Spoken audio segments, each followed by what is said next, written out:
Suhag sir, આજની stock specific આપની recommendation, કયા સ્ટોક પર ફોકસ ધરાવી રહ્યા છો તમે?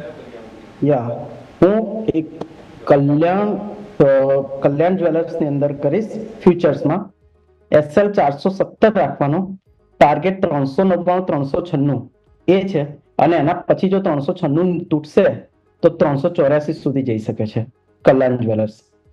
બીજો સ્ટોક્સ છે આઈટીસી ની અંદર SL 328.5 રાખીને ટાર્ગેટ, પહેલું ટાર્ગેટ 314, બીજું 310 અને ત્રીજું 306 હોઈ શકે છે.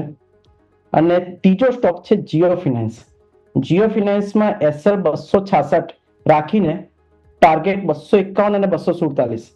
હવે એક વસ્તુ યાદ રાખવી, જીઓ ફિનાન્સમાં 257 ફ્યુચરમાં 257 નજીક સ્ટ્રોંગ સપોર્ટ છે, એટલે કોઈ પણ પોઝિશન જો 257 તૂટ્યા પછી તમારે એડ કરશો તો લો રિસ્ક થશે, પણ એ ધ્યાનમાં રાખવું.